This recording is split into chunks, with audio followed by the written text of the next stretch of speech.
All right, welcome. It is 3:04 p.m. on Sunday, October 19th, 3:04 p.m. Central Time, and this is the second meeting of the TMEA Coral Tiger team.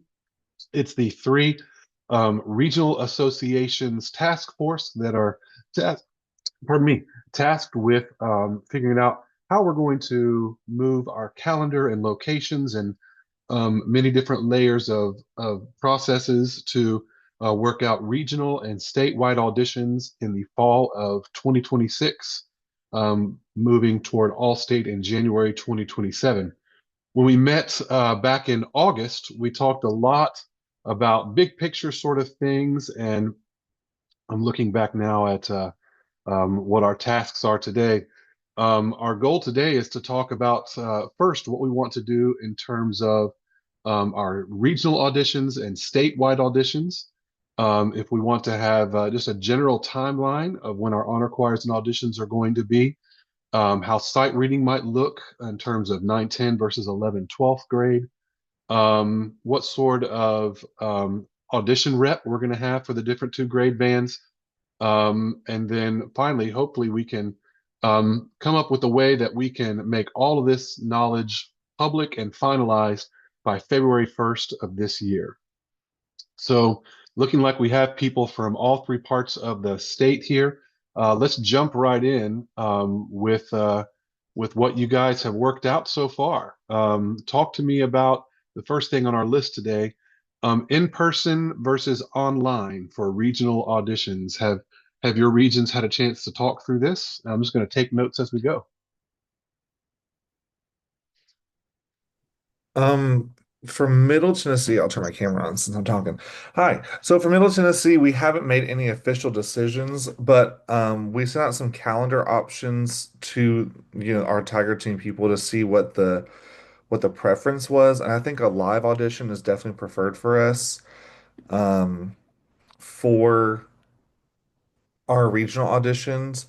Um, And then we haven't really decided when the event is going to be.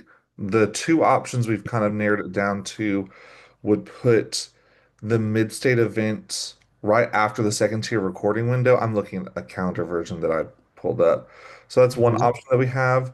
Or the other option is to do kind of what they do in the Texas band model, which is to have their regional auditions after the All-State or the regional event after the All-State event, which Mhm. is in spring of 2027. We may have the mid-state things, but we have not had a full discussion yet about that. What about West and East?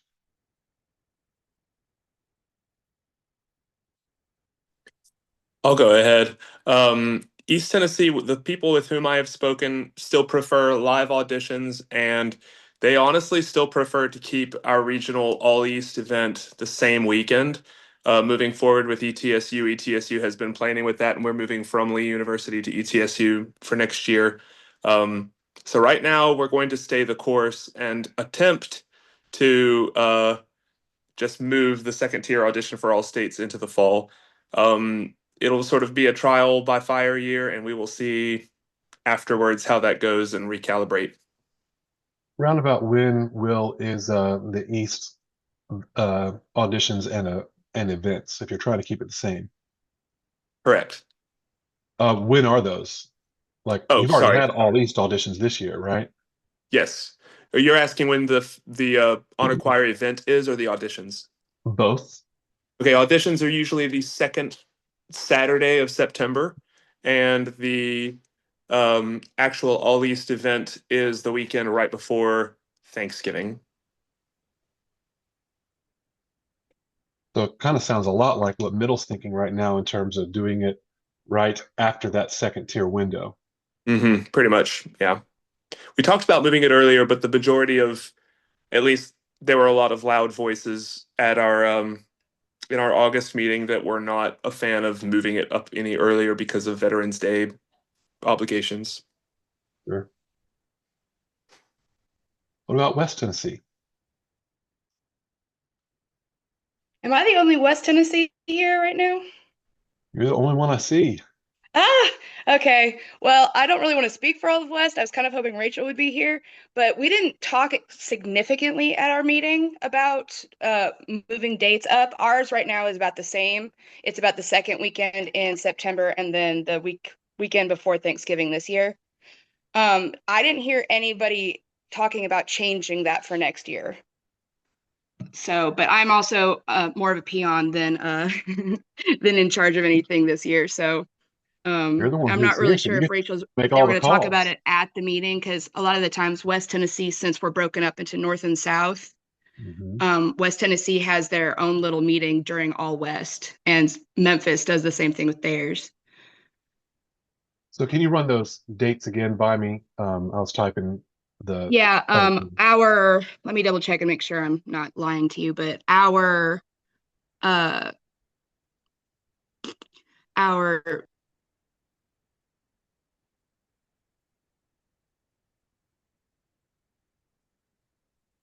and then our event this year is the weekend before the 13th, 14th, and 15th. Can you run those again? I know it might have been my side here, but you dropped out on me. Oh no, it's probably my stupid Wi-Fi. Can you hear me okay now? I can. Okay, yeah, it's September 27th was our audition time, and it's usually towards the end of September. And then Mhm. our event is the 13th, 14th, and 15th of November.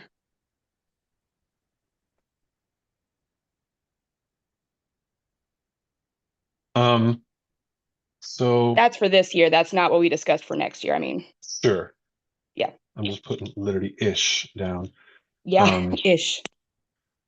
so that's pretty cool. All three regions are kind of coming up with a similar sort of thing here, where it looks like having the regional honor choirs before second tier are going to be pretty tough to do. And so the regional events will be either right after or maybe even after All State in the spring. But that certainly makes the fall feel a little bit easier, um, the way that's going to work. So just a review in terms of how the auditions would be. Each region will run your auditions the way you normally would, and then each region will be given the same number of students that are eligible for second tier. I forget how many it is in that document that I sent out 8 weeks ago. But each region will get the same number of students that are eligible for second tier. And then all of those students would then participate in the online second tier auditions, which again would be on the rep that is for All State. And then All State would come from those students. And so we will end up having more students involved in second tier, because this year you have your region's guaranteed all state spots plus 5 alternates per choir per part, and it's going to end up being more than that next year from each region, but then all state will come regardless of region, and then each region is guaranteed a certain number of students in all state as well. So in that sense, second tier will still be online, but it seems like the regional auditions will be all in person. Does everybody feel pretty confident that that's something we could probably go on and tell our regions? Like, it seems like we're all in pretty much agreement on that. Brian, just thinking a logistical thing. I'm thinking about students preparing regional event music and second tier audition music at the same time in that level of workload. Are we still planning for online second tier to be the complete flight of all state repertoire for the students? Yes, they need to learn all of that. It still will serve the same purpose of ensuring that they're ready for all state, but then it'll actually be a ranked um, result at the end. And what we discussed last time was on the calendar was that the cuts would be released for a week. So they'd have 1 week to prepare the cuts and then 2 weeks to record the second tier cuts. Did we end up on a week? I'd have to go back and look at our minutes, and that's reflected in that last document I sent out. It was a few, Also, maybe it was like 4 or 5 days. But yeah, there was I a think we window of ended up thinking that a time. week was too long Yeah. for that, but 3 to 4 days is what we ended up on. Again, I think we can just go back and look at. I just don't have that in my brain right now, but We decided that at the last meeting as far as exactly how many days.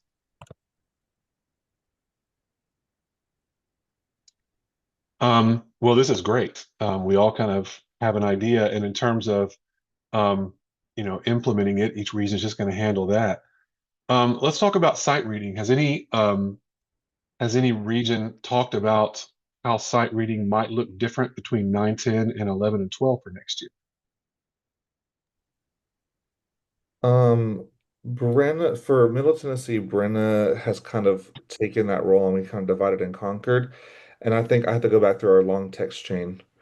Oh, here's what it is. I think, Brenna's here. Brenna jumped on. yeah, she has a baby, so I don't know if she's available. She's Oh, baby. free to cut me off. Um, so the length, maybe the length, in terms of measures would be a little bit different. For the level Mhm. of difficulty, time signature, she's looking at maybe exploring other options for 11, 12. Are we going to do more than, like right now, Middle Tennessee does one leap in the Do Miso triad, maybe expanding to more of that, and then potentially increasing the percentage of student score. So right now, um, it's 10% for our 10th through 12th graders and 5% for the freshmen. So looking at how we could make it a larger part of the audition. Um, should we keep the starting note or should we do a chord progression? So she's started some things, but obviously, whenever we started having this conversation, she gave birth. So, we have some meetings um, planned in the future, but she has some kind of ideas in terms of length and level of difficulty with time signatures and leaps that we're starting to talk about. Nice. Anyone from East or West? I'll go ahead and go. We haven't had any formal discussions on sight reading, but at this time, our policy states that the sight reading will be 8 measures long, uh, consisting of 4 2 measure phrases, which have skips within the tonic triad and a dotted rhythm. It will begin on low do and end on high do. And at this time, there hasn't been amongst our membership any discussion on whether or not that's appropriate for freshmen. I know that there are some loud voices that will say freshmen can do that, but we'll see. In this is something that will probably be brought up at our regional event before Thanksgiving. What that could look like for 9th and 10th grader. At this time, 10th graders are doing it and being very successful too. So we'll see. West hasn't had any discussion on it yet, and we actually got rid of sight singing on our regional auditions, at least in the north. I don't know about the southwest.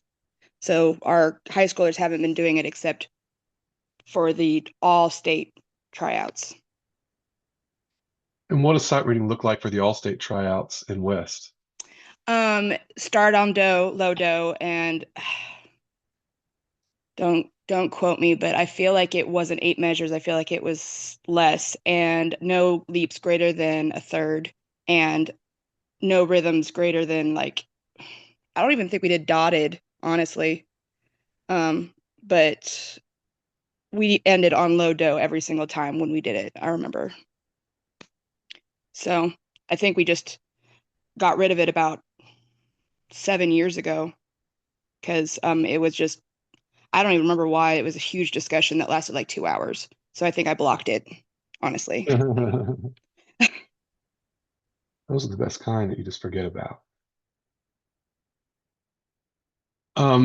Well, in terms of sight reading, um, I don't really think we're that far off from region to region either. I mean, East seems like they're sight reading longer than Middle and West right now. But Middle's talking about increasing that length to match East for next year, especially with the upper bands. Can we all agree that 11 and 12 should have different sight reading standards than 9, 10? Or do we think that 9, 10, and 11, 12 ought to have the same standards? I'll jump in and say I, William Breimer, agree, but I'm just sort of speaking on behalf of my region. I'm sure they'll Yeah. have different opinions. Um I'm seeing my juniors and seniors, and I used to judge the sight reading before I got on the executive board, but I was seeing the upper age levels be more successful at that. There are sophomores, as I said, that are being successful. Right now, our freshmen, if they are not going all state path, and they're not sight reading, they just have to sing a scale and an arpeggio. Um, and that's kind of difficult for them too. At least the ones that the teachers are sending forward. So yes, I agree. I agree as William. Yeah, sure. Is there anyone on the call who has a dissenting opinion? In terms of, they all should sight read the same thing. I could see that being a valuable opinion too. The only concern I have if I'm trying to play devil's advocate is if you have a senior that's joined choir for the first time ever and they want to do this audition, just having that be like something that is still attainable for them. But it sounds like in East Tennessee, because I found something that Will had posted, and I was like, "Oh, look at this is what they cite read for East Tennessee." So I saw it, and I was like, "You know what? After a few months, my kids could probably do that have been in choir for just this year." So it just takes more prep for the teacher, but that's the only opinion I can think of right now that I have about that. DJ? Yeah, I just remind me, going forward, is there any sight reading component for All-State on the online version, or is all the sight reading going to be happening at the regional level? All the sight reading happens at the regional level. Okay. I honestly think the I'm- only reason to have two differing is just because if everybody has the same, then it's obvious then the seniors and the juniors will obviously do better at the same ones than the freshmen and the sophomores if they've been all learning at the same time. But other than that, I think everybody's going to be freaked out about the sight reading and everybody's going to be nervous. So the ones that have done it more are going to be better at it than the ones who haven't. So, it's got to even itself out either way, I think, because the sophomores and the freshmen will be a little worse at it unless they're just sight reading savants and have been doing it since they were in junior high.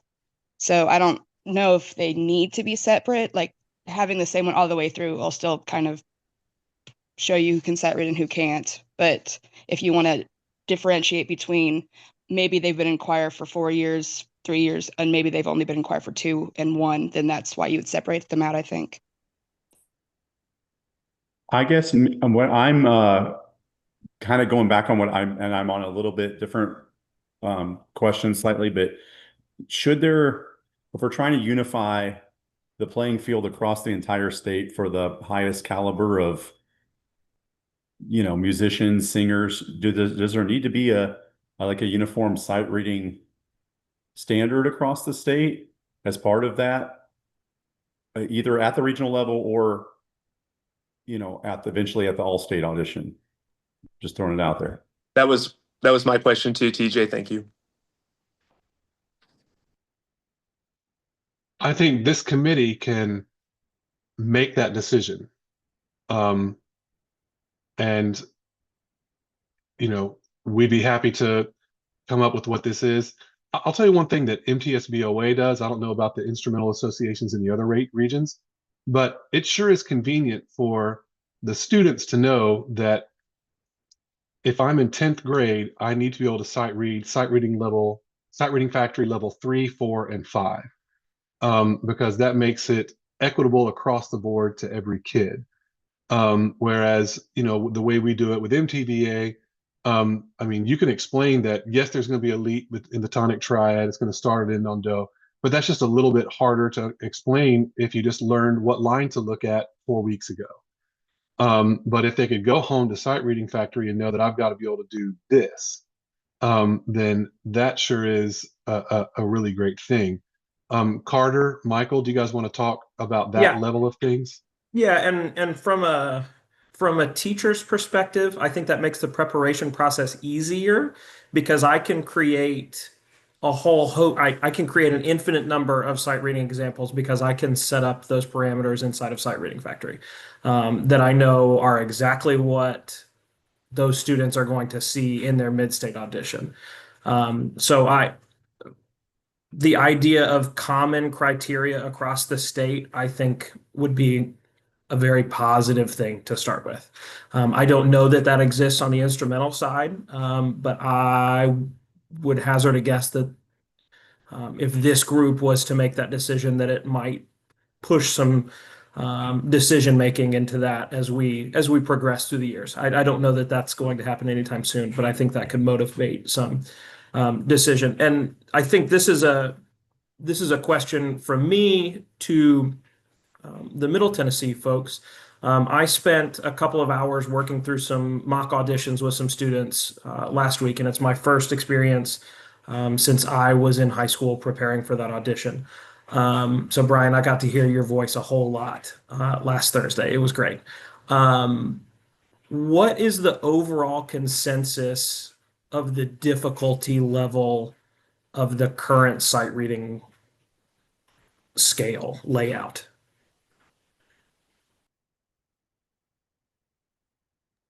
So I'll let the Middle Tennessee folks answer that, but Middle Tennessee starts and ends on do. It's 4 measures long, half notes, quarter rest, 1 dotted quarter note followed by an 8th written note, and leaps between do and mi and sol. And that's it. So when you hear these answers, I wanted to kind of frame it for everyone. Yeah. So I would say generally speaking, a lot of the kids get something right. I don't think anyone thinks it's too difficult. Um, I think because of the percentage that we use it for the scores, like for our freshmen, it's 5% of their score total, and then for sophomore, junior, senior, it's 10%. So it kind of acts as like a little bonus. So the people that can sight read better typically get bumped up from like maybe all-state alternate to an all-state spot, or like right out of mid-state into mid-state, but it doesn't have a super significant effect, I would say a ton. And I haven't heard of anyone thinking it's too difficult or too easy. I think they're all like, okay, this is it. I can do this. Well, and I think that would be my challenge to having separate excerpts for freshmen and sophomores and juniors and seniors, because in those auditions, I was hearing freshmen achieve at the exact same level as seniors. And to your point about the senior that starts choir for the first time, that argument is the same for a freshman that joins choir for the first time. And not knowing that population very well, I would imagine those are not necessarily similar numbers. But that's just me learning through this process. I'd like to speak as a former orchestra director sitting through the sight reading portion of mid-state auditions. I love the fact that y'all are going or thinking or talking about the doing sight reading factory. When you get into the 11, 12, what they do at MTSBOA, it gets pretty aleatoric towards those level 5. I just want to caution us from, let's ease into it. If we are going to have differentiated, let's be very specific. Like these are the guidelines for this age group, and these are the guidelines for this age group, and not necessarily dip our toe into the, Schoenberg-ish type stuff. I completely agree. That last excerpt that an 11th or 12th grader would read is there, and less than 5% of the students achieve it. Question for Garrett, and you may or may not know, but it seems to me like, well, I know that we have talked about wanting the overall arching goal when we first started sight reading as a part of the audition was to eventually make it more difficult, with the hopes that we were sort of, obviously making everybody work a little harder at it and get better skills and across the whole region, and then eventually finding it. I feel like it's gotten better, like their skills have gotten better over the years. Is it kind of a general trend, maybe from whatever 7 or 8 years ago? But I don't know if there's any necessarily data that, I know it's still subjective, but have the scores kind of gone up a little bit over the years on I it? mean, I have the scores like in spreadsheet form from 2022 on. And so I mean after auditions next weekend, I can look at that trend and see. I mean obviously different judges for every year and every room is gonna, there's gonna be some margin of error there, but like a general trend, I could see what like an average score would be. Um I would say last year, upon my memory, I didn't see a lot of like low scores. There are always some people like freak out and just forget how to sight read, but I don't remember seeing a large number of people that just couldn't read the excerpts. I was a part of the committee that came up with those sight reading standards nearly 10 years ago. It was always the intention that this is what we're going to start with because there had never been any sight reading. And, we didn't, I think an error that we made was not saying we're going to increase these in 4 years, in 6 years, because then we just let it sit there. Now, that very first year, I remember it was fewer than 15% of the students scored 50% or higher. I mean, it was abysmal. And that's to be expected. Number one, it didn't count that first year. We just wanted to kind of try how it went. So some students didn't take it seriously. So that skewed it a bit. But number two, that we weren't in the habit as a profession of teaching music literacy on a regular basis across Middle Tennessee. And I think that's where this can have real power is that if we decide as a state, here's what we want, then that's a statement of what our values are. And that we could say, here's what sight reading is going to be from 2027 through 2032. And then in 2033, it will increase to this. Something like that gets me really excited because those are things that directors can start, oh, look, we got the 2333 standards by the time we're in 2030, and all of a sudden every kid is learning how to read music at a much higher level. And middle school directors will see that their freshmen need to be able to do this by the time they get rid of eighth grade, graduate eighth grade. So lots of things that we could do with this that have immense long-term effects. To make this actionable, I could come up with a sample. Here's what 910 could look like. Here's what 1112 could look like. And we could discuss that at our next meeting. And then we could all settle and agree on what those need to look like before we have our February deadline. Everybody cool if we do something like that? Will, what are you going to say?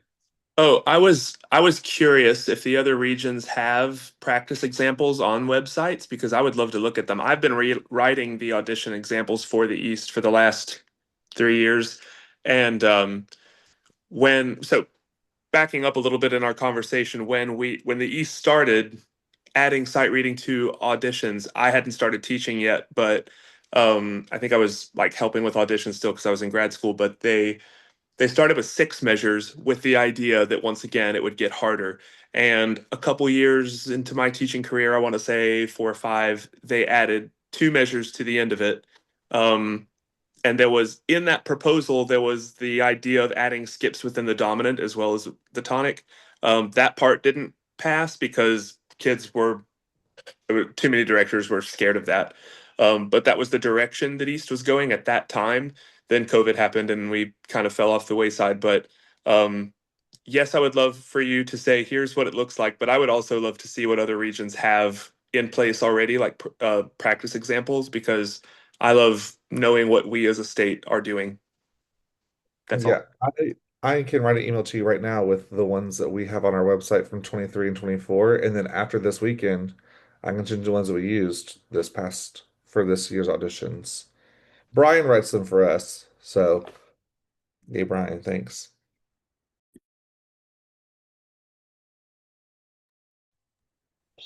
West Tennessee don't got nothing.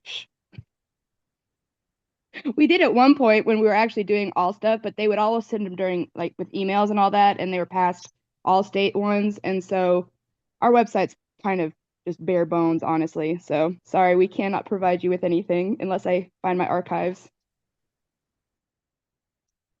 I remember that we had lots of discussions on whether to add sight reading in Middle Tennessee. And one of the most convincing voices was, if we had had sight reading when I was in high school, I would not be doing what I'm doing. Because, I would not have been able to do that. And going to Allstate when I was 15 years old changed my life. And that is a very compelling argument. I would counter that by saying, yes, in the 10 years that we've been having sight reading at the Middle Tennessee level, there might have been a few kids in those first couple of years that, didn't make an honor choir because of the sight reading scores. But in those 10 years, how many thousands of students have learned about music literacy because, we decided as a region to make that a priority. And so if we decide as a state that here's what our values are, here's how we're going to assess our students, and here's what 10th graders should know, and here's what seniors should know. And then also maybe even set some, goals for what they should know in 10 years after we've been doing this for a while. Those are things that could stick with us for a while. At the end of the meeting, we're going to set when our next meeting is, and I'll make sure that I'll just come up with a starting point, and it'll be a proposal, and then we'll discuss it at our next one and make sure that it's approved by this committee. Let's move on to audition rep. Has anyone thought about in your region what the repertoire for the auditions would be? I'll go ahead and go Go first, for if it. that's okay. Oh, sorry, Spencer, do you want to go? Okay. Right now, UTVA is on an audition cycle rotation. They're all the pieces are CPDL. We have a separate rotation for 10th through 12th from freshmen, and we haven't discussed revamping that, but we have a committee that kind of revisits that basically every year. Like, these are the pieces we still want. Are we going to change them? I do not see that as being very difficult to adapt for the new model, but UTVA won't move to the same kind of choir structure that TMEA is going to have yet. A lot of the stuff I'm just like, what does membership want? And I just kind of put that into policy as they vote. But so right now we just have an audition cycle, which if anyone would like to look at that, I'm happy to send it. William, I was just about to ask if you could send it to me. I'm spearheading it for Middle Tennessee, and we are looking like we're gonna adapt to the TMEA model. Um, so right now, I've developed three options to present to membership. The first option, I think the rotating CPDL model is popular, but we've been wanting to break out of the true to God cycle of it, of having the same three pieces that rotate every single year. So I'm developing a more extensive list for 910 SATB, 1112 SATB, 912 TTBB, 912 SSAA for clinicians to pick from. So now expanding from, the same piece every 3 years to having a list of 10 for the clinician to pick from, then that piece gets removed for 3 years worth of the cycle. So it exposes students to more rep, exposes directors to more rep, and gives the clinician a little bit more agency in their choice. Also gives us more flexibility in finding repertoire for that. So that's an option that we have. I'm presenting to our membership the kind of ACDA model that includes a solo repertoire piece, an art song, mixed with one of those CPDL cuts. That hasn't really been as developed. And then we're looking at considering the West Tennessee model that has students auditioning on the concert rep chosen by the clinician. There's obviously some uh, hairs in that as well. But I'm developing all three to present to membership because just like you, William, I am putting the ball into membership's court and telling them to choose what they want. So I'm not the bad guy. So yeah, I'll send you my email. I would love to see what y'all have to just add stuff to our list.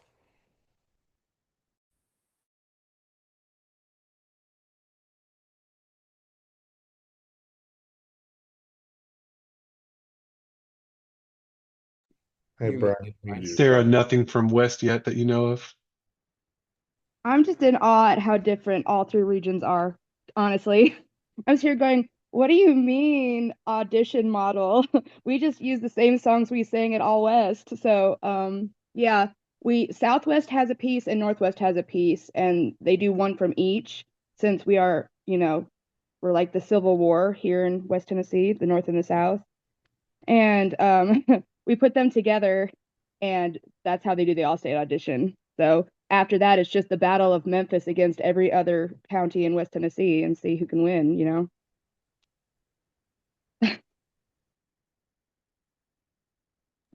One thing I just want to put into people's brains, I guess, as we're talking, if we depending on the calendar that your region chooses, like Spencer, if we choose to have our mid-state event, our regional event in the spring, then obviously like we probably shouldn't audition on the mid-state music that's not happening for 8 months. But I just want to put that out there so whenever I scrub back through this recording, I can remember that we said that. Tyler. In years past, how much collaboration has there been between the three regions in terms of audition music, or have we always just beat to our own drums?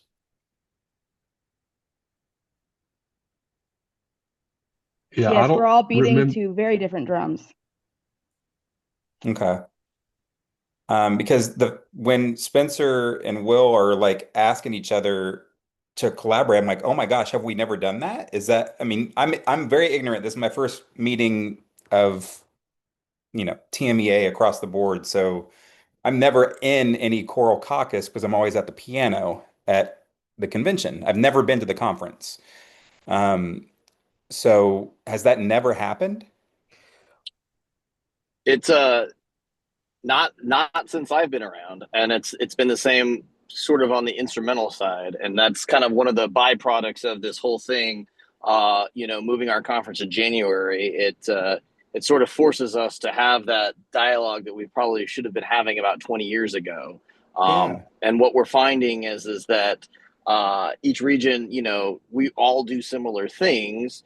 We're all trying to get to the same destination. We just have maybe some different means about how we get there. And we're hoping that something that comes from these discussions is that we can consolidate and save resources, whether it be Sight Reading Factory or whatever. And then two, as Dr. Russell kind of alluded to, let's figure out what are the best practices. What do we as a state and regions think are important for the betterment of our students, their musical literacy, and everything else thereafter. So yeah, it's kind of an interesting time for sure. Well, and I definitely think when it comes to audition repertoire, just different options yield different results. And so I think the West Tennessee model does yield, if you have students who are going to sing, Stacey V. Gibbs on their All West concert, why would they audition on a Palestrina, and vice versa?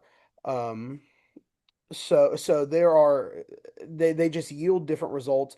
As Brian, we've kind of talked about, I don't know how much, we always want uniformity, but at one point, some decisions might be left to the regional organizations. And this is something that, just speaking as a person from Memphis, I don't know why my hands raised. Speaking as a person from Memphis, growing up with that model, Sarah, you can probably chime in on this, but I have a feeling that they may not want to change, just because it's been pretty firm on there. So just throwing that out there that while uniformity is good, there's some things that maybe we can do different things, and it's okay. Well, it kind of sounds like a starting point could be sight reading if we do as like an on-ramp to making something uniform. I think it's easy if we did say, hey, this is what we're doing across the state with sight reading. Um, if it is Sight Reading Factory, it sounds like that's one thing that was proposed. Um, I think that would be an easy on-ramp into actually collaborating with each other, and then we go from there. Yeah, as far as West Tennessee is concerned, our problem is that we're not only going to be dealing with collaborating with West and Middle and East.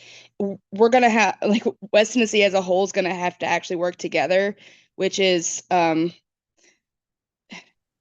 just a whole other monster in and of itself. But I think I've already texted Rachel and I said we're going to have to put sight reading back in our regional auditions before even All-State, because if we don't have that in the regional, our kids are going to suffer in the All-State auditions. What's the biggest barrier for y'all to work together? Honest, geez, I don't know. It's kind of like I wasn't kidding when I said it was kind of like Civil War, kind of like North versus South. Like I think it's one of those ingrained things. We've been separated for so long. It's like an us versus them situation. They're all, because Memphis is very urban, and so the argument's always like, well, they have more resources, they've got more kids, their kids have more ability to have like um personal vocal trainers, as opposed to rural, who our kids are just trying to make sure they have clothes on their back kind of thing. And that's real extreme. I'm not saying that's all the rural, but I think it was a kind of like a rural versus urban, even though Jackson is part of the North. And then, because this happened before I was even in the association, they at one point were together and then they split so that the rural counties would have more of an opportunity to send kids to the regional honor choir. And then in order to make All-State work, they had auditions where everybody was together. And I think that's why they used the repertoire, because it was a fast turnaround. And then it was who was the best of both regions. So once the All-State model is coming in now, it's going to be like the higher chairs, as opposed to let's re-audition everybody from the bottom up, because even if you were last chair, you get a chance to try out for All-State right now if you go to All-State, as long as you were in the choir. So at this point, I think West Tennessee is going to have a 5-hour meeting about becoming friends again and figuring all of this out and putting sight reading back into the regional auditions, I think. Thanks.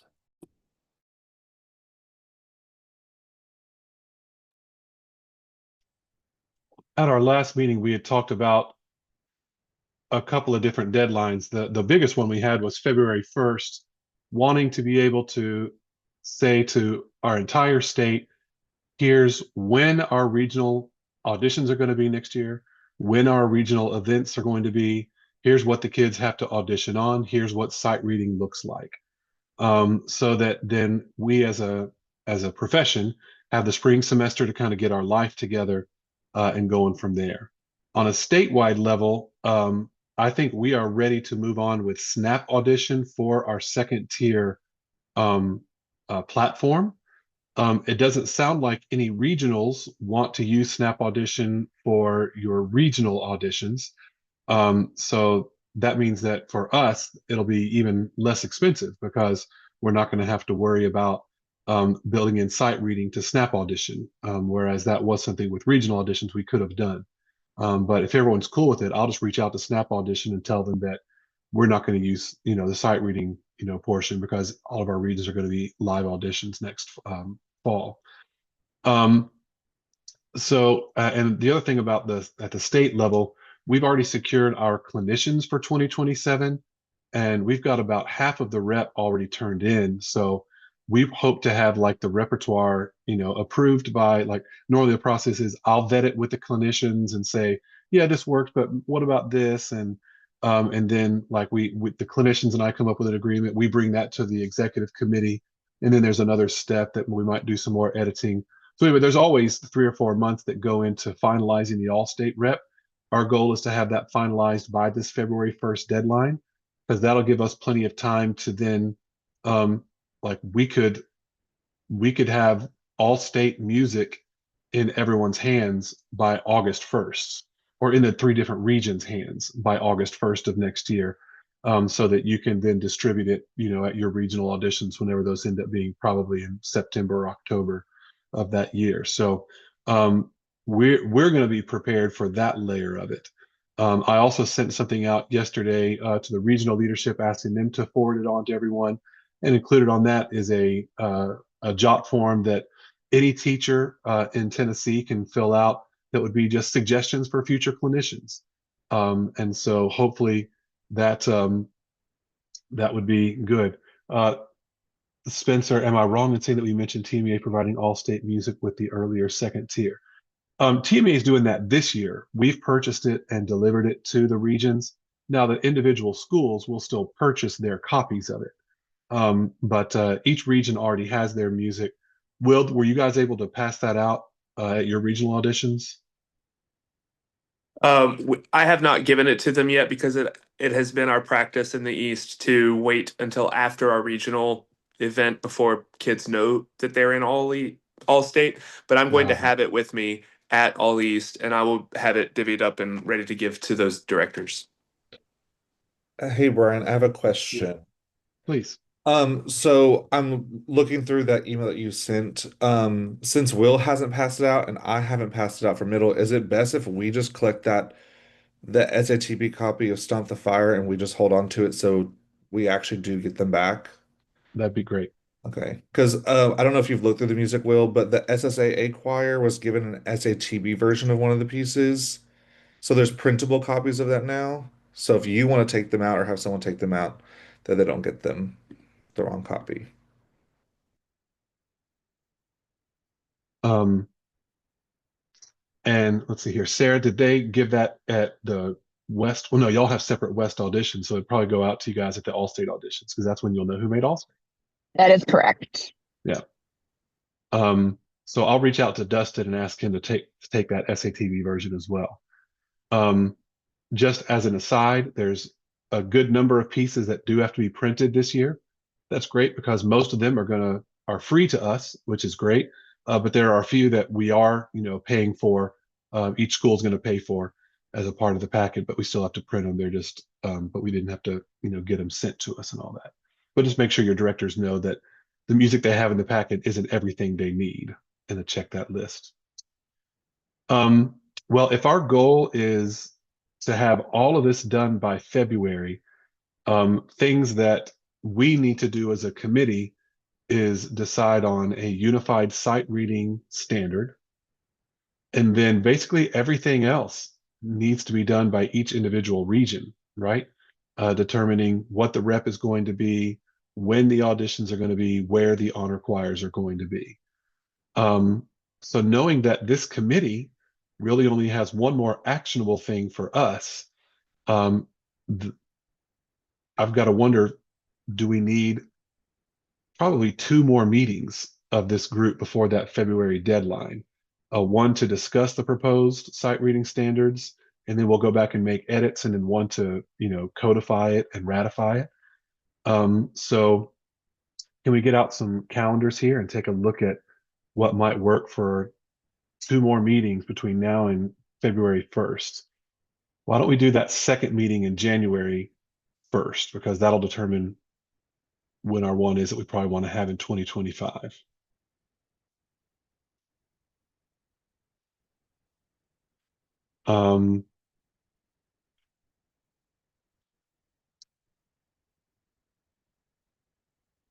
Boy, January's ugly.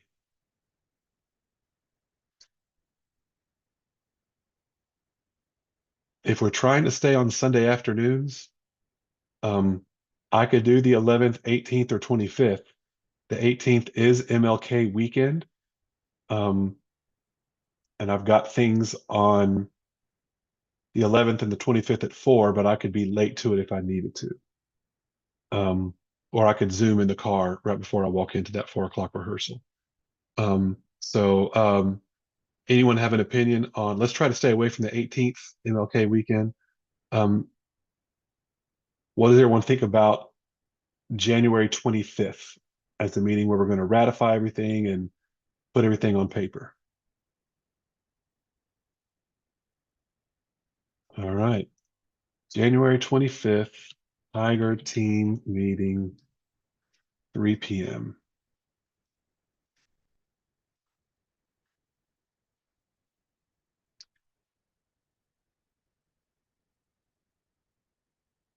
And then everything else, the biggest thing we have to do is just have a big discussion about the sight reading standards.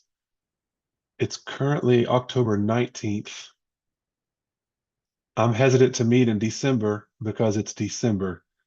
Um, I'm interested in January the 4th.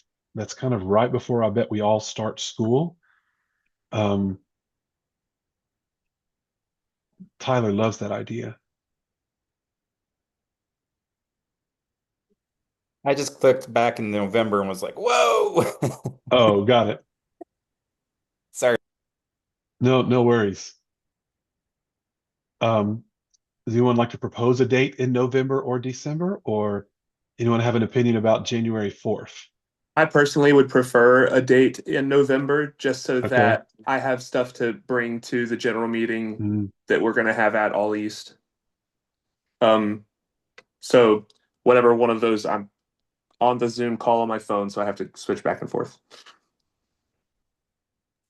If we do one in November, could we do it before we have like the weekend of our like All West? Because then, like you said, we could bring it to our respective mm. people When and is talk about that? it at that meeting. The 13th, 14th, and 15th. So We would need to do like the the first, 9th or the What's 2nd. that? The 9th or the 2nd would be the weekends before All East and All West. yeah, I could do. I mean, I could do either. I can't speak for anybody else of my. I would I did. prefer the 9th. Well, For I what can it's tell worth. you that I'm not going to be available on the 9th very easily because we'll have 300 kids in tech rehearsal for Elf Junior. Pray for me.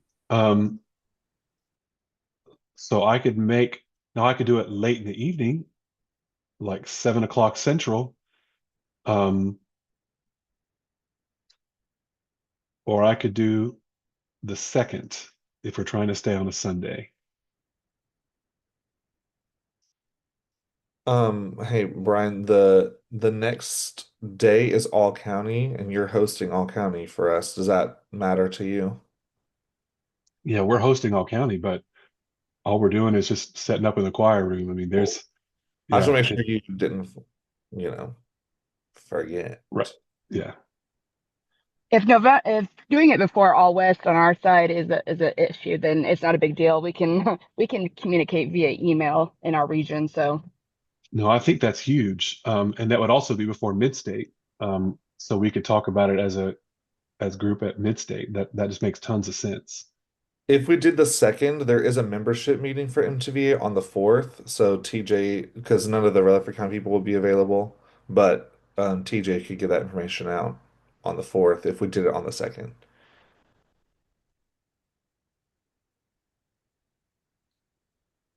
Will, you were saying the 2nd was bad for you. Is there a time of day that would be better on the 2nd?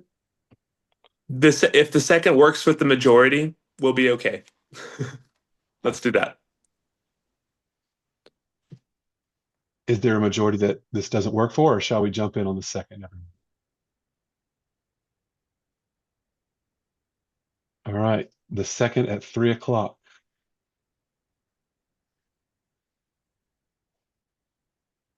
It's at 3 o'clock Central Time.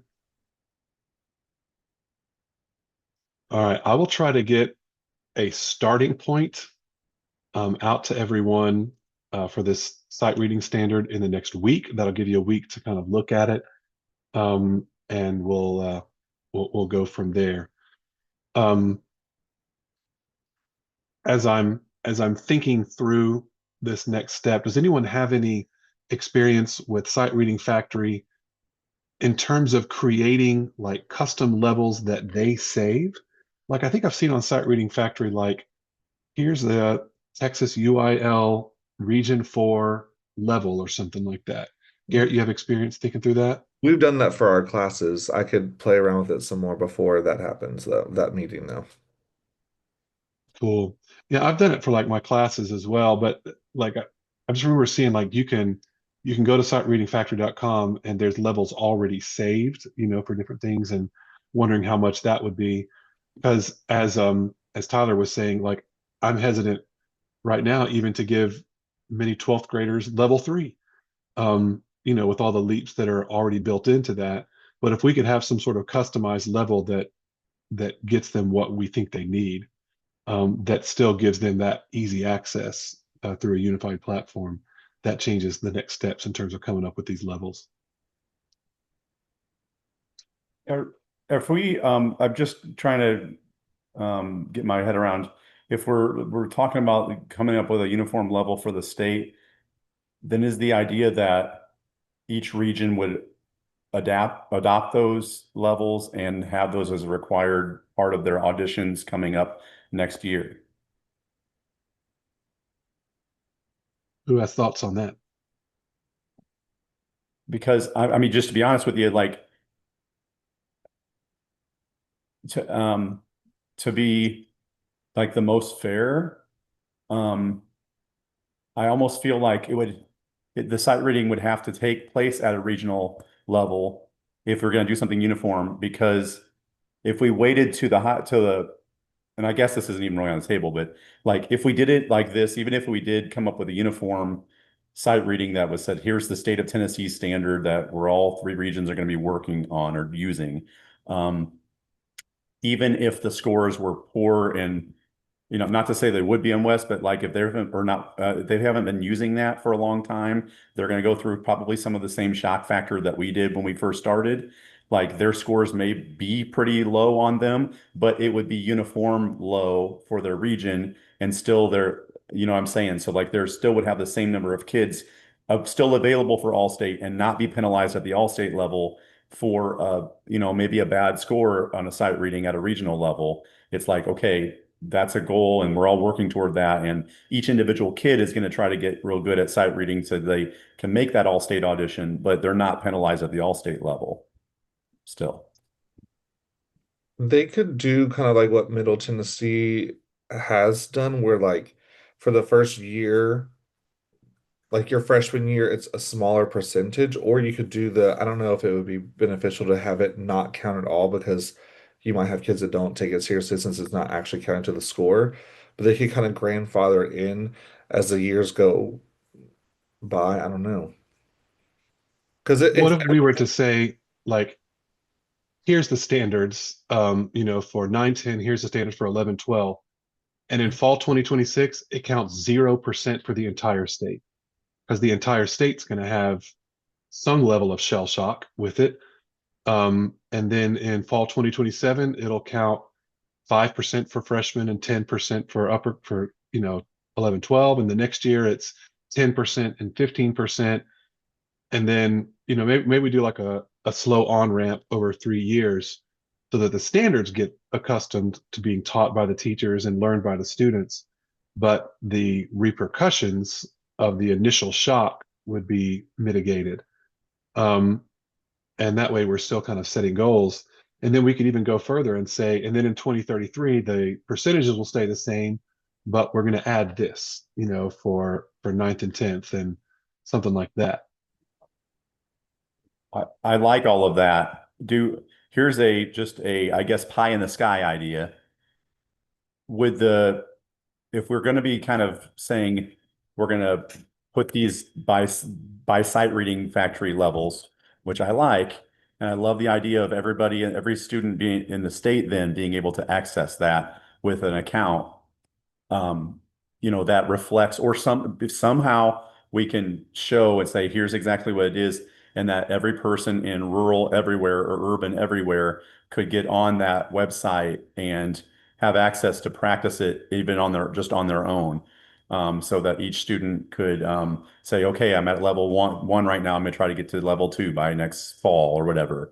And they can kind of, you know, enough said, I think. That's my concern of doing the full jump to sight reading factory is, do we actually know how ubiquitous that is for school districts across the state? Because we're lucky in a lot of our school districts that it's paid for. But I could venture to guess that some school districts that's not an option for them. So, and that goes into practicing with the self-graded option and all these things that, you know, obviously there are going to be some students that have those options and some that don't. But if we put all of our eggs into that automated, you know, basket, we might want some fail safes there.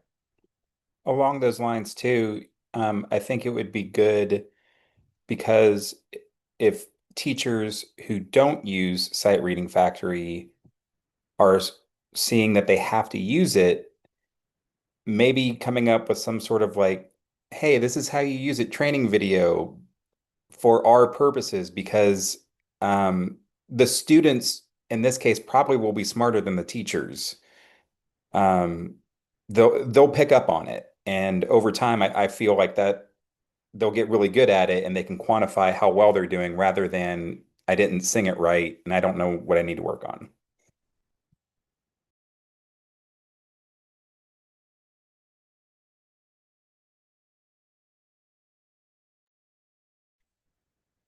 Yeah, Spencer, like our county makes Sight Reading Factory subscriptions available to our students.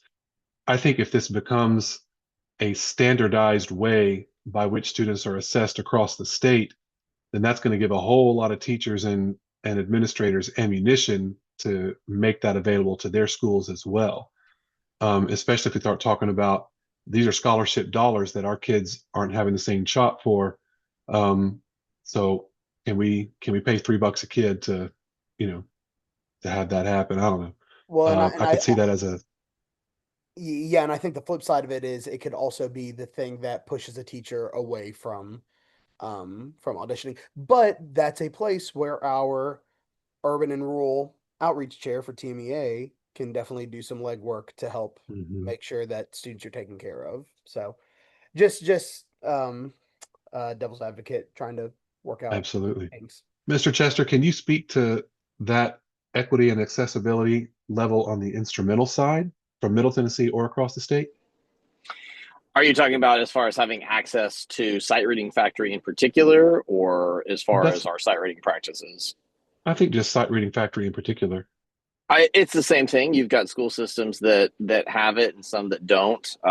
It's kind of like one of those things where it's different every school system. You have school systems, I mean, even in Rutherford County where we've got access to it, but not all teachers utilize it. So I think it's certainly something that, we can certainly bring up with our chairs, our urban and rural chairs. I also think something, with our Department of Education, whether textbook adoption, software, that sort of thing, And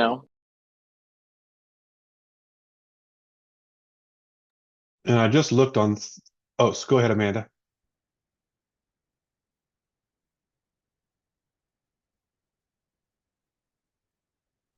Sorry, tech fail. I'll just speak for myself and for people close to me in the Anderson County area. I have a sight reading subscription that I had to purchase out of my own choir money, and I could only afford to get the director price. So my individual students do not have their own accounts. I know in the schools closest to me, that could be a hindrance if Sight Reading Factory becomes a requirement. Just putting that out there that I personally had to buy it out of my account, and I could only afford the director's account, and I share that out on a big screen in my classroom when we use it. I was just looking on sightreadingfactory.com, and an individual subscription is $45 per year. And so that there are going to be some students that won't be feasible, but I think that does inform that will be very feasible for many of our students if we're talking about $3.75 a month. That does become something that's not going to be a giant wall that many of our students won't be able to get over.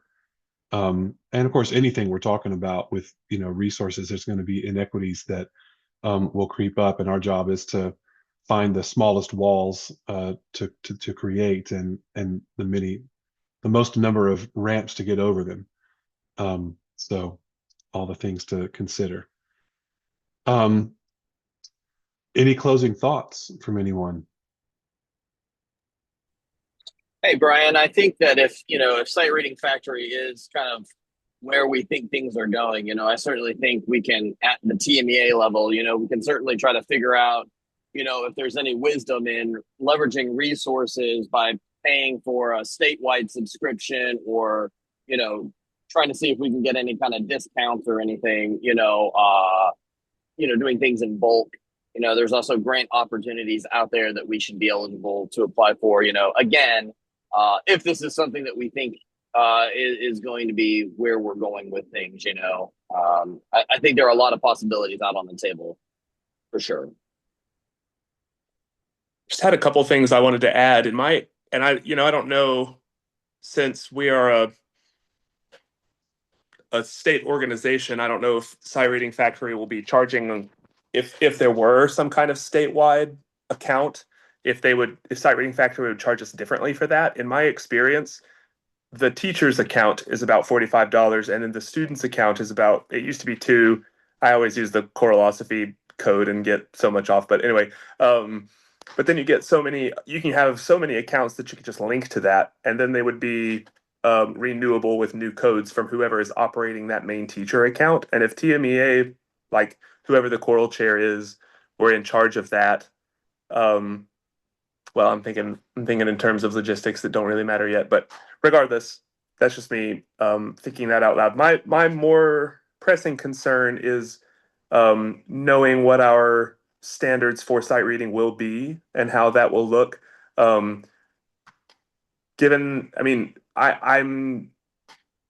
worried that some of the East Tennessee people will think that moving forward to unifying across the state, or just saying, well, it's not going to count this year, because that idea was brought up, that they feel like ETVA would be moving a step back because we've been doing 8 measures with a whole octave is going to be sung and all skips within the tonic triad are possible.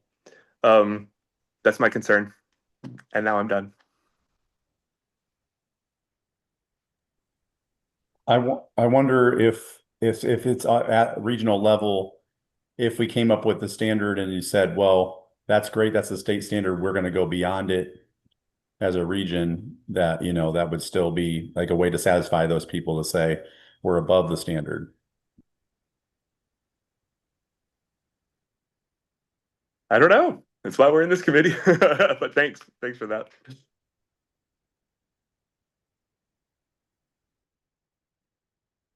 Well, to wrap things up here, it seems like we're meeting in 2 weeks. And I'll try to get a first draft of what a state, sight reading standard would be for 11 and 12 and 9, 10. And what's in my brain right now is something that's probably between,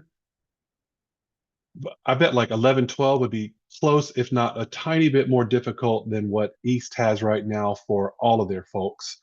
You said currently you don't have leaps in the dominant triad, right, Will? Correct. Yeah, I think that's severely limiting for something that 11th and 12th graders ought to be doing.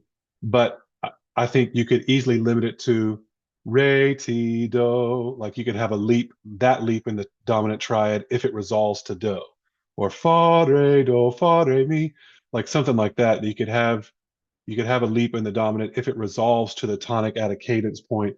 Something like that becomes musically, easier than just any leap in the dominant triad anytime, in the piece. It becomes a little bit easier.